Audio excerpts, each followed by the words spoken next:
Hello student, मैं मनीष मालवीय अनवेरा online school classes में आप सभी का स्वागत करता हूं। हम पढ़ रहे थे क्लास 10th की जो साइंस इस साल के लिए जुड़ी है, ठीक है। जो नया सिलेबस आया है, जो नई बुक आई है उसको, जिसमें अपन ने पहला लेसन स्टार्ट किया था रासायनिक अभिक्रियाओं समीकरण के बारे में, जिसमें पिछले 3 वीडियो में अपन ने विभिन्न प्रकार के रासायनिक अभिक्रियाओं के बारे में शुरू किया था। जिसमें कल के वीडियो में अपन ने संयोजन अभिक्रिया की चर्चा की, ऊष्माक्षेपी अभिक्रियाओं की चर्चा की, फिर वियोजन अभिक्रिया, विस्थापन और द्विविस्थापन अपन ने पढ़ लिया था। अब पढ़ेंगे अपन उपचयन और अपचयन अभिक्रिया के बारे, उपचयन और अपचयन अभिक्रिया के बारे में, ठीक है। देखिए, उपचयन और अपचयन अभिक्रिया क्या होती है। देखिए,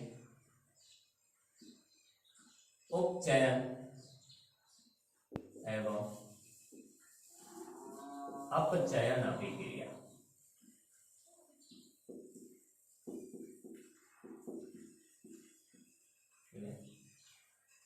इसमें पहली चीज अपन पढ़ेंगे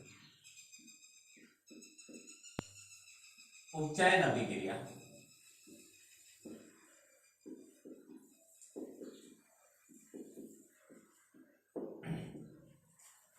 उपचयन अभिक्रिया क्या होती है। देखिए,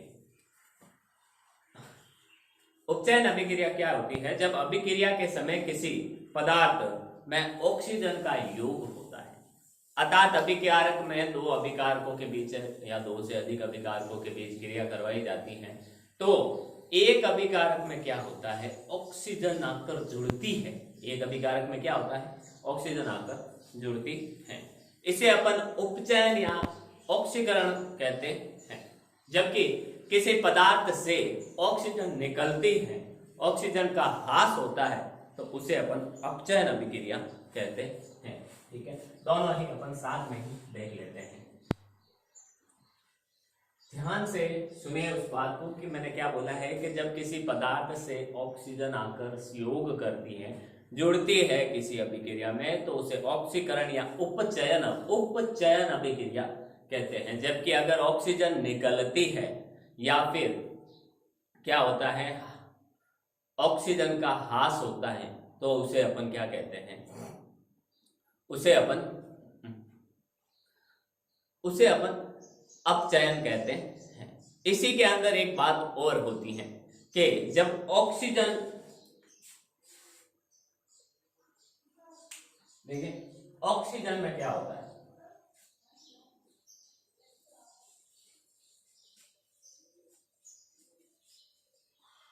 देखिए ऑक्सीजन, ऑक्सीकरण, सॉरी ऑक्सीजन क्या,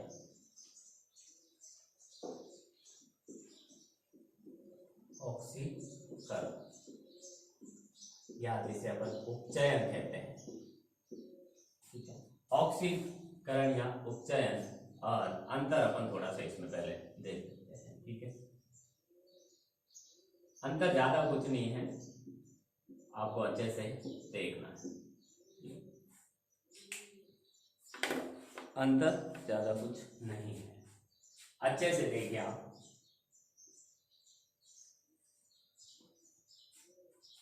देखिए, ऑक्सीकरण या उपचयन अभिक्रिया में क्या होता है, इस अभिक्रिया में ऑक्सीजन, पूरा लिख देते हैं, ऑक्सीजन जुड़ती है। ऑक्सीजन क्या होती है, जुड़ती है, ऑक्सीजन जुड़ती है। इसमें क्या होता है, ऑक्सीजन जुड़ती है, ठीक है। जबकि इस में क्या होता है, इस अभिक्रिया में ऑक्सीजन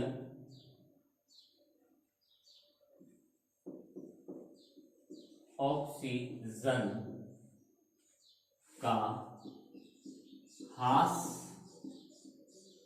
या निकलती है। ऑक्सीजन का ह्रास होता है, नुकसान होता है या निकलती है, ठीक है। दूसरी चीज, हाइड्रोजन के आधार पर भी इसको समझाया गया। हाइड्रोजन के योग और हाइड्रोजन के ह्रास के आधार पर, निकलने के आधार पर भी इसको समझाया गया। इसमें ऑक्सीजन जुड़ती है, इसमें ऑक्सीजन निकलती है, इसमें हाइड्रोजन निकलती है और इसमें क्या होता है, हाइड्रोजन जुड़ती है। ठीक है, इस अभिक्रिया में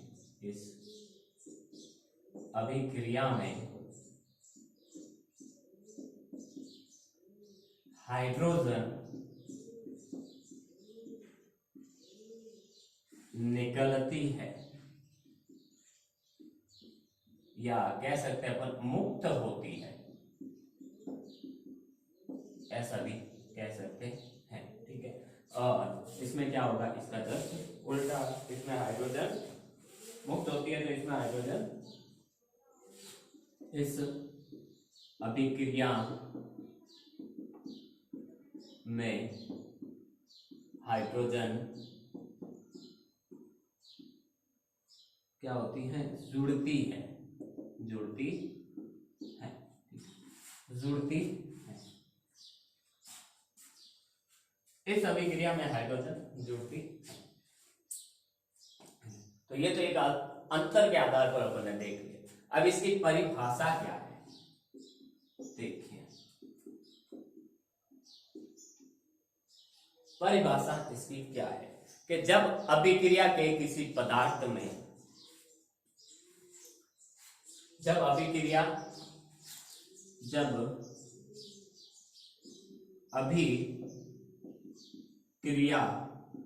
के समय किसी पदार्थ में ऑक्सीजन जुड़ती है अथवा हाइड्रोजन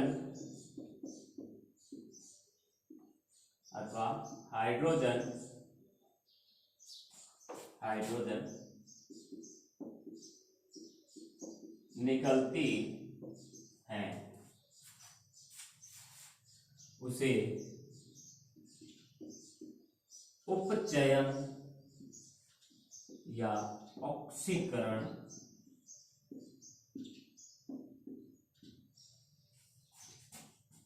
कहते हैं।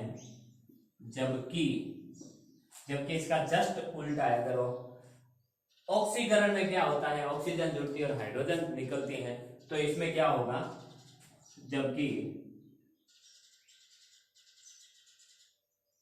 यदि अभिक्रिया के किसी पदार्थ में हाइड्रोजन जुड़ती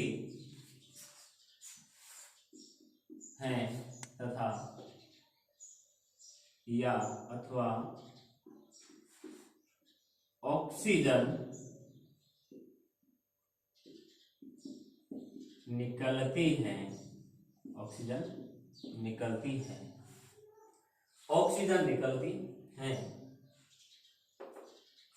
उसे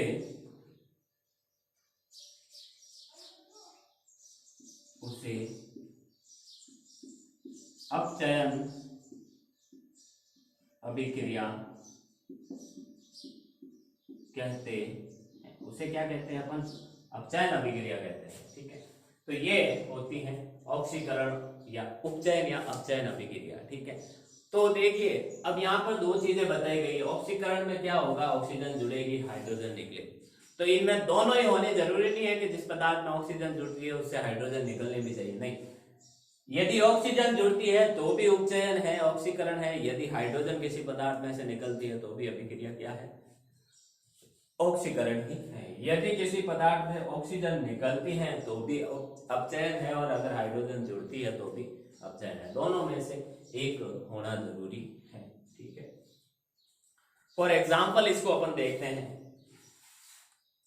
एग्जाम्पल देखिए, इसके एग्जाम्पल से आपको पूरा क्लियर हो जाएगा। ठीक है, तो देखिए जैसे कॉपर की क्रिया अपन ने ऑक्सीजन से करवाई तो बनता है 2CuO, 2CuO। ठीक है, ऑक्सीजन से अपन ने करवाई, ऑक्सीजन से क्रिया करवाते हैं तो बनता है कॉपर ऑक्साइड। क्या बनता है? Copper oxide. ठीक है, तो ये कौन सी अभिक्रिया बताओ, क्या हो रहा है? कॉपर के अंदर आकर ऑक्सीजन जुड़ रही है, और जब ऑक्सीजन जुड़ती है तो कौन सी अभिक्रिया होती है? उपचयन या ऑक्सीकरण। तो ये कैसी अभिक्रिया है? यह ऑक्सीकरण या उपचयन अभिक्रिया है, ऑक्सीकरण या उपचयन अभिक्रिया है। ठीक है, इसी तरह आगे देखिए, अब इस कॉपर ऑक्साइड की क्रिया अपन अगर H2 से करवाते हैं, हाइड्रोजन से करवाते हैं, ठीक है, तो क्या होगा? हाइड्रोजन से करवाते हैं तो क्या होगा? ठीक है, तो बनता है कॉपर अलग हो जाता है और बनता है H2O, जल बनता है। कॉपर अलग हो जाता है और जल अलग हो जाता है। अब यहाँ ऑक्सीजन थी, इस पदार्थ से ऑक्सीजन निकली है, इस पदार्थ से ऑक्सीजन निकली है, तो कॉपर अलग रह गया और H2O अलग रह गया। और जब किसी पदार्थ से और किसी अभिक्रिया में किसी पदार्थ से ऑक्सीजन निकलती है तो कौन सी अभिक्रिया होती है? अपचयन अभिक्रिया होती है। तो ये कैसी है? तो अपचयन अभिक्रिया है, अपचयन अभिक्रिया क्या है? अपचयन अभिक्रिया है। ठीक है, देखिए इस रिएक्शन में एक गौर करने वाली बात है। क्या बात है वो बता सकते हैं? कुछ एक खास बात इसमें ये आ रही है जिसको अपन को आगे पढ़ना भी है। ठीक है, देखिए इसमें से ऑक्सीजन निकल रही है, ठीक है, इसमें से ऑक्सीजन निकल रही है और जाकर ऑक्सीजन निकलती है तो कौन सा होता है? उपचयन, अपचयन अभिक्रिया होती है। ठीक है, लेकिन ऑक्सीजन यहाँ से निकलकर इस हाइड्रोजन में जुड़ भी तो रही है, तो इसी अभिक्रिया में हाइड्रोजन में क्या हो रहा है? ऑक्सीजन जुड़ भी तो रही है, और जब ऑक्सीजन जुड़ती है तो क्या होता है? उपचयन या ऑक्सीकरण अभिक्रिया होती है। तो यहाँ तो ऑक्सीकरण अभिक्रिया भी हो रही है, ठीक है, और अपचयन अभिक्रिया भी हो रही है। जब दोनों ही ऑक्सीकरण और अपचयन अभिक्रियाएं साथ में होती हैं, जब किसी अभिकारक में, पदार्थ में, इसमें ऑक्सीकरण अभिकारक उपचयित होता है, जब किसी अभिक्रिया में क्या होता है? एक पदार्थ का तो ऑक्सीकरण होता है, एक पदार्थ ये है जिससे ऑक्सीजन निकलने से इसका क्या हुआ? इसमें ऑक्सीजन आकर जुड़ी तो इसका हुआ ऑक्सीकरण। ठीक है, और एक पदार्थ का क्या होता है? अपचयन होता है। अब इसमें से ऑक्सीजन निकली है तो ये क्या हुआ? अपचयन। जब एक पदार्थ का ऑक्सीकरण होता है और दूसरे पदार्थ का अपचयन अभिक्रिया होती है, दोनों अभिक्रिया एक साथ चलती है तो उसे रेडॉक्स अभिक्रिया, उपचय अपचय अभिक्रिया या उपोपचय अपोपचय अभिक्रिया कहते हैं। ठीक है, स्क्रीनशॉट लें, फिर आगे बढ़ते हैं अपन इसका।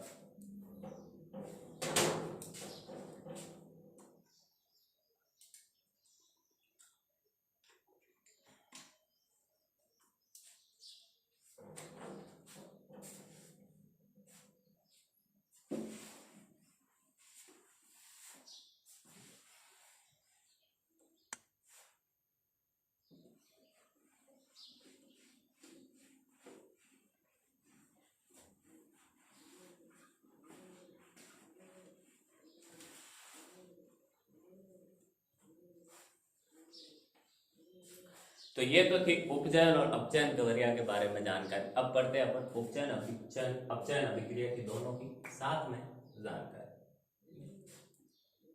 अगला अपन कह सकते हैं रेडॉक्स अभिक्रिया।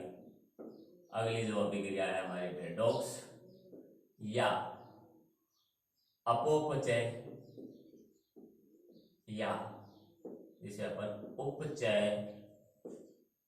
अपचय अभिक्रिया, ये तीनों ही अभिक्रियाएं एक ही होती है, बस नाम इनके अलग अलग दे रखे हैं। ठीक है, तो इनके बारे में अपन थोड़ी चर्चा करते हैं, क्या होता है देखिए, पढ़ते हैं अपन।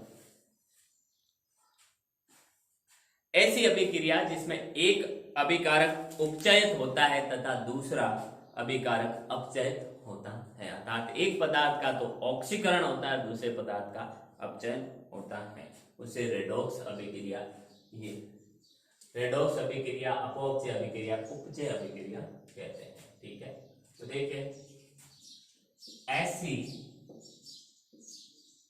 अभिक्रिया जिसमें एक पदार्थ का, तो एक पदार्थ नहीं लिखते हैं अपन, जिसको एक अभिकारक ही करते हैं, जिसमें एक अभिकारक क्या होता है, उपचयित होता है, उपचयित होता है, अर्थात उसमें से ऑक्सीजन निकलती है। ठीक है, ऑक्सीजन आकर जुड़ती है। तो ऐसी अभिक्रिया जिसमें एक अभिकारक उपचयित होता है तथा दूसरे अभिकारक अपचयित होता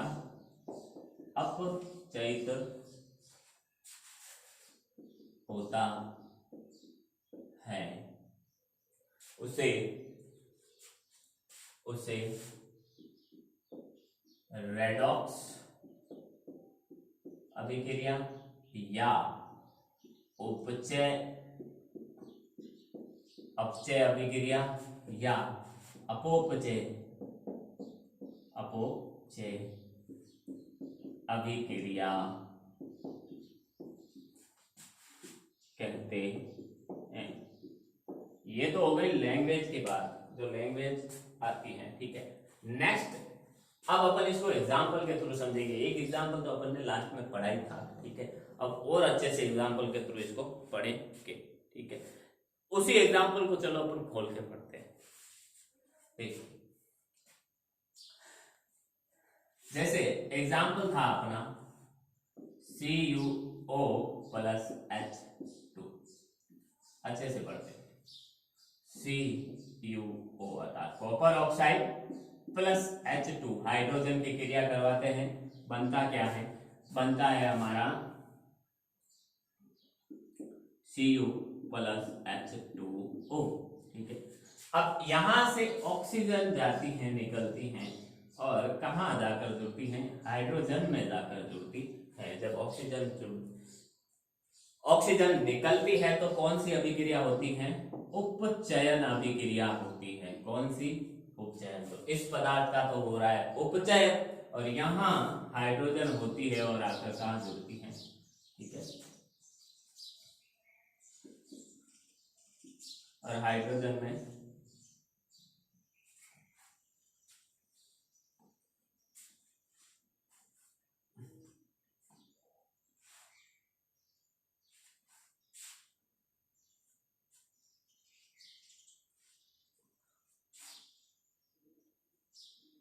सॉरी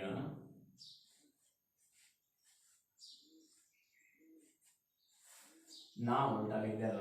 देखिए, यहां से ऑक्सीजन निकलती है और ये बनता है, और जिस चीज से ऑक्सीजन निकलती है उसे अपन अपचयन कहते हैं। क्या कहते हैं, अपचयन कहते हैं। ऑक्सीजन निकलती है तो उसे अपचयन कहते हैं। अब इस पदार्थ में आकर ऑक्सीजन जुड़ती है, ठीक है, हाइड्रोजन में आकर जुड़ती है, तो इसे अपन उपचयन कहते हैं। ठीक है, जिसमें से ऑक्सीजन निकलती है जिस अभिक्रिया में, वो अपचयन अभिक्रिया होती है, और जिसमें ऑक्सीजन आकर जुड़ती है वो उपचयन अभिक्रिया कहलाती है। अब दोनों ही अभिक्रियाएं एक अभिक्रिया में साथ हो रही है, तो इसे अपन रेडॉक्स अपोपचय या फिर उपचय अपचय अभिक्रिया कहते हैं। ठीक है, इसी तरह एग्जाम्पल और देखिए आप, जैसे ZnO प्लस C। ठीक है, ZnO प्लस C। ठीक है, अर्थात जिंक ऑक्साइड की क्रिया अपन कार्बन से करवाते हैं। किससे, कार्बन से करवाते हैं, तो बनता क्या है हमारा, तो बनता है हमारा जिंक प्लस कार्बन मोनोऑक्साइड, ये बनता है। ठीक है, तो यहां से देखिए, यहाँ ऑक्सीजन निकल रही है तो होता है इसका क्या, ऑक्सीजन निकलती है तो क्या होता है, अपचयन। यहाँ कार्बन में आकर ऑक्सीजन जुड़ रही है तो इसका हो गया उपचयन, ये होती है उपचयन अभिक्रिया। ठीक है, ये होती है उपचयन अभिक्रिया। नेक्स्ट देखिए, अगली एक और अभिक्रिया देख ले, जिसमें देखिए MnO2, अगली अभिक्रिया है हमारी MnO2 अर्थात मैंगनीज। Mn किसका प्रतीक है? मैंगनीज का, ऑक्सीजन का। तो मैंगनीज ऑक्साइड की क्रिया अपन कराते हैं हाइड्रोक्लोरिक अम्ल के 4 अणुओं से। हाइड्रोक्लोरिक अम्ल के कितने अणुओं से करवाते हैं? 4 अणुओं से क्रिया करवाते हैं। 4 अम्लों से क्रिया करवाते हैं तो क्या बनता है? तो बनता है एक तो मैग्नीज क्लोराइड, ठीक है, दूसरा बनता है 2 अणु जल के H2O, और निकलती है क्लोरीन गैस। निकलती है क्या है? क्लोरीन गैस निकलती है। अब इस अभिक्रिया में कोई बता सकता है कि भाई किसका ऑक्सीकरण हुआ है, किसका अपचयन हुआ है? ठीक है, तो देखिए यहां से ऑक्सीजन निकल रही है, ठीक है, पहली बात तो ये, यहाँ MnO2 अर्थात मैग्नीज ऑक्साइड से ऑक्सीजन निकल रही है, और कहा, ठीक है, इसमें, ठीक है, तो ये हो रहा है, ऑक्सीजन निकल रही है तो क्या हो रहा है? अपचयन हो रहा है। ठीक है, यहाँ हाइड्रोजन में जाकर क्या जुड़ रही है? ऑक्सीजन जुड़ रही है, तो ये होता है उपचयन अभिक्रिया। इसका क्या हो रहा है? उपचयन हो रहा है। अब इसी समीकरण में क्या अपन एक बार अपनी प्रैक्टिस कर ले, जो अपन ने पढ़ा था कि समीकरण को संतुलित करना। क्या ये समीकरण संतुलित है? ठीक है, अगर नहीं है तो क्या कर सकते हैं अपन, तो देखते हैं। ठीक है, कुछ नहीं करना, बस इस साइड के जो सारे परमाणु है और इस साइड के परमाणु संख्या वो बराबर है कि नहीं, परमाणु द्रव्यमान। ठीक है, इधर मैग्नीज 1 है, Mn 1 है, इधर भी क्या है? 1 है। इधर O2 2 है, क्या उधर भी ऑक्सीजन 2 है? ऑक्सीजन इधर 1 है और आगे 2 लगा हुआ, मतलब ऑक्सीजन कितने हैं? टोटल 2 है। ठीक है, इधर 4 हाइड्रोजन है और 4 ही क्लोरीन है, क्या उधर भी 4 हाइड्रोजन और 4 क्लोरीन है? तो 4 हाइड्रोजन है कि नहीं? H2 2 को 2 से गुणा करेंगे 4, तो 4 हाइड्रोजन तो है। क्लोरीन 4 है कि नहीं है? क्लोरीन 2 है और 2 यहाँ पे जुड़ी हुई है। ठीक है, तो दोनों तरफ अभिकारक और उत्पाद की जो द्रव्यमान परमाणु संख्या बराबर है, तो इसका मतलब क्या है? ये एक संतुलित समीकरण है। ठीक है, तो इसका आप स्क्रीनशॉट लें फटाफट।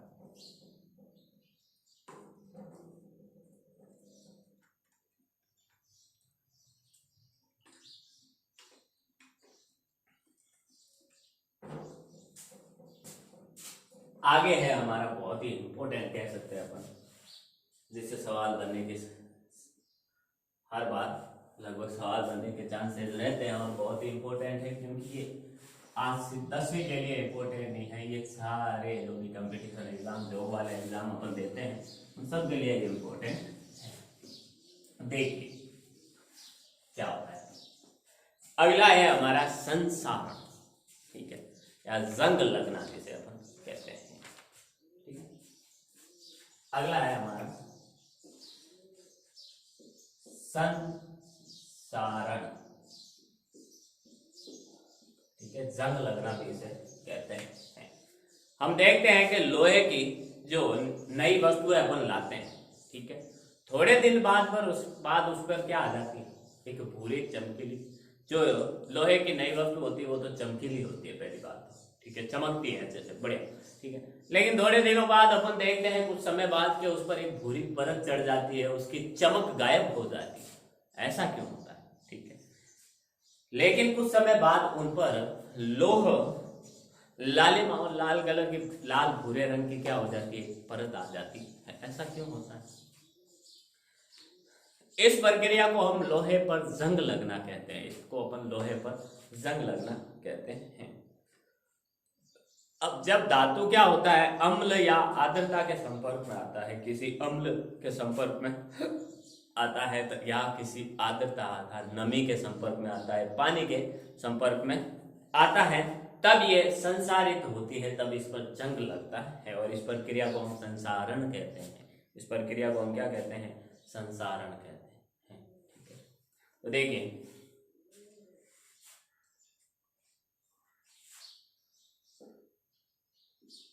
लोहे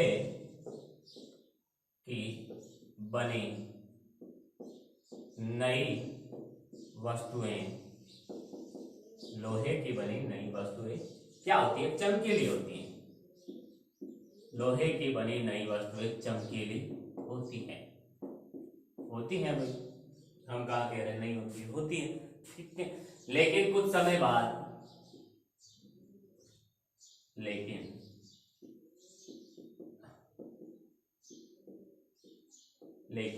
कुछ समय बाद इस पर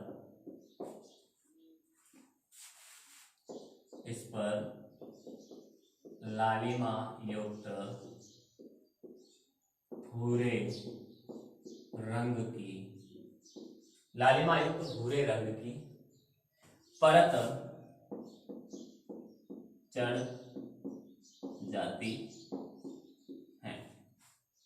जाती है। इस प्रक्रिया को लोहे पर जंग लगना कहते हैं। इस प्रक्रिया को लोहे पर जंग लगना कहते हैं। इस प्रक्रिया को अपन क्या कहते हैं? लोहे पर जंग लगना कहते हैं, ठीक है।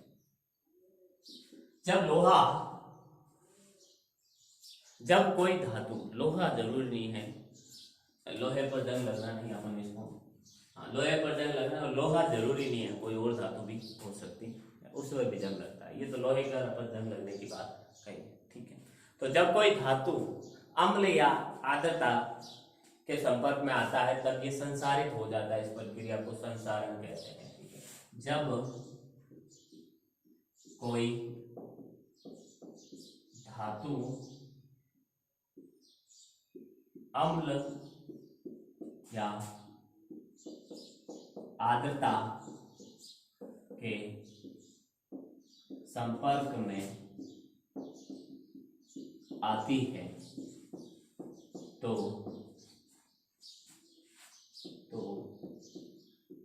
संसारित हो जाती है। इस प्रक्रिया को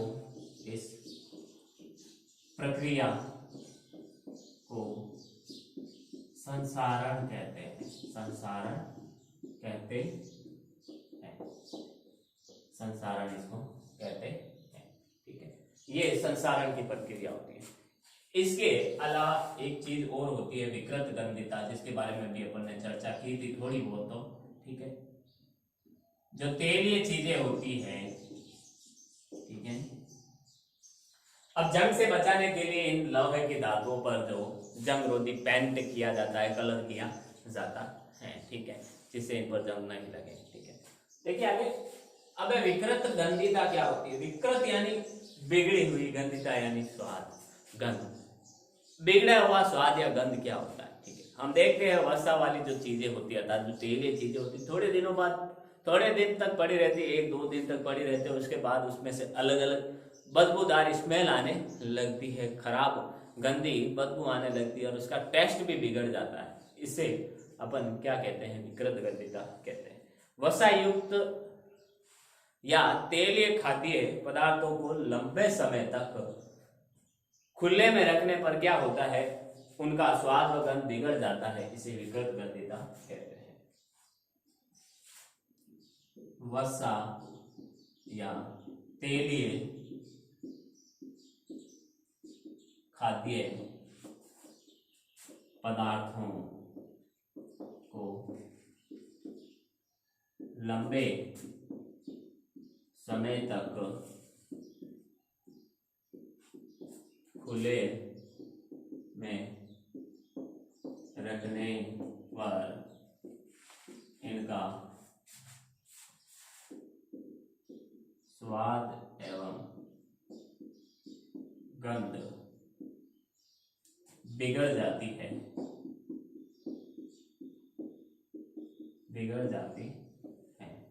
इसे विकृत गंधिता कहते हैं। इसे क्या कहते हैं अपन? विकृत गंधिता कहते हैं। अब विकृत गंधिता का कारण क्या है? इंपॉर्टेंट ये है, खाद्य पदार्थों का उपचयित होना, अर्थात उनमें से उपचयित यानी ऑक्सीकरण होना, अर्थात उनमें से ऑक्सीजन निकलना। ठीक है, विकृत गंधिता का कारण खाद्य पदार्थों का उपचयित होना, उपचयित होना। ठीक है, उपचयित हो जाती है तब क्या होता है? उनमें से गंध आने लगती है। इसे रोकने के लिए प्रतिऑक्सीकारक मिलाए जाते हैं। इन्हें रोकने के लिए, इसे अर्थात विकृत गंधिका को रोकने के लिए प्रति ऑक्सीकारक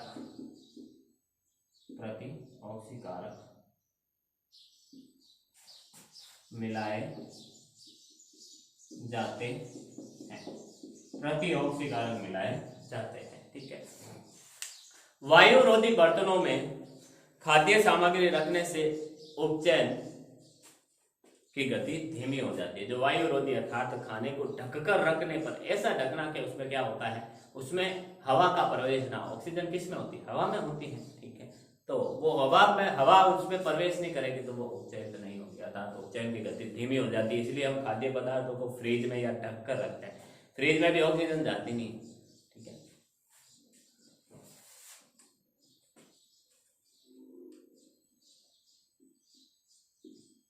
खाद्य पदार्थों को ढक कर रखने से उपचयन की गति धीमी हो जाती है। धीमी हो जाती है, गति धीमी होती है, उपचयन रुकता नहीं है। ये भी ध्यान रखने वाली बात है। ऐसा नहीं कि आपने आज खाना बनाया है, उसको फ्रिज में रख दिया, ना 1 साल बाद खाओगे तो वो सही मिलेगी, नहीं मिलेगी। वो सिर्फ उपचयन की गति धीमी कर रही है, ना कि उसको बचा के रख रही है। अर्थात जो खाना बाहर रखने पर 2 दिन में खराब होता था, फ्रिज में रखने पर 4 दिन बाद खराब होगा। ठीक है, समझे? इसका मतलब ये नहीं है कि आप साल भर खाओ, 2 साल बाद खाओ, नहीं। ठीक है, गति धीमी होती है, अर्थात धीरे धीरे खराब होता है। ठीक है, अब चिप्स को खराब होने से, अब चिप्स भी क्या होते हैं? खराब होते हैं, ऑक्सीजन से क्रिया कर उपचयित हो जाते हैं। तो उनको खराब होने से बचाने के लिए उनके अंदर की ऑक्सीजन को हटाकर क्या करते हैं? उसमें नाइट्रोजन भरते हैं। ठीक है, देखिए, चिप्स को खराब होने से बचाने के लिए इनके पैकेट्स की अंदर की O2 को निकालकर N2 अर्थात नाइट्रोजन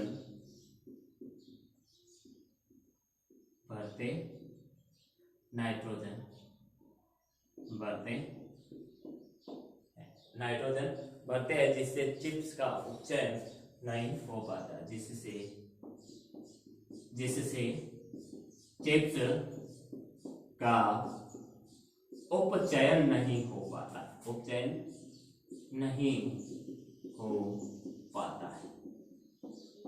नहीं हो पाता है। यह है खास। अर्थात जो चिप्स के पैकेट आते हैं उनको आराम से पैक करने से पहले उनको पूरा पिचका के उनके अंदर की ऑक्सीजन को तो खींच लिया जाता है, नाइट्रोजन भरी जाती है। ऑक्सीजन खींच ली जाती है और क्या भरी जाती है? नाइट्रोजन भरी जाती है। जिससे ऑक्सीजन अगर चिप्स में होगी नहीं तो चिप्स से ऑक्सीजन क्रिया कैसे करेगी? क्योंकि वो तो पूरा पैक होता है, तो उसमें नाइट्रोजन भर दी जाती है। तो अपन जो चिप्स खाते हैं उसको खोलते हैं, उसमें से जो गैस निकलती है वो कौन सी होती है? वो नाइट्रोजन होती है। तो तो कभी भी चिप्स को ऐसे मुंह के पास लगा के नहीं खोलना चाहिए, ठीक है। क्यों? क्योंकि इसकी जो नाइट्रोजन वो हमारे श्वास के साथ अंदर चली गई। नाइट्रोजन एक बहुत जहरीली गैस है, हानिकारक गैस है, जो हमारे को नुकसान पहुंचा सकती है, ठीक है। स्क्रीनशॉट लें। तो ये था हमारा पहला लेसन क्लास 10 साइंस का, जो रासायनिक अभिक्रिया समीकरण, जो इम्पोर्टेंट चीजें थी वो हमने पढ़ी, और जैसी आपकी बुक में थी वैसा का वैसा अपन ने पढ़ा है अच्छे से, ठीक है। उम्मीद करूंगा कि इससे बाहर आपका एक भी सवाल नहीं जाएगा, तो आपको अच्छे से समझ में आया होगा, उम्मीद करूंगा। अगर कोई भी आपको प्रॉब्लम हो कमेंट बॉक्स में हमें बता सकते हैं, ठीक है। तो आने वाले पार्ट में अपन क्या कर सकते हैं, उसका सॉल्यूशन कर सकते हैं। आपके जो भी डाउट्स हैं वो कमेंट बॉक्स में बता दें, ठीक है। तो आने वाली क्लास में कल अपन नए वीडियो में नया लेसन शुरू करेंगे, जो है हमारा अम्ल सार एवं लवण का जो अगला लेसन है, ठीक है, वो पढ़ेंगे और अच्छे से पढ़ेंगे। तो मिलते हैं अपन अगली क्लास में, तब तक के लिए ऑल द बेस्ट। घर में रहिए, सेफ रहिए, सुरक्षित रहिए, और अपना और अपनों का ख्याल रखें, अनावश्यक रूप से बाहर ना घूमें। Thank you.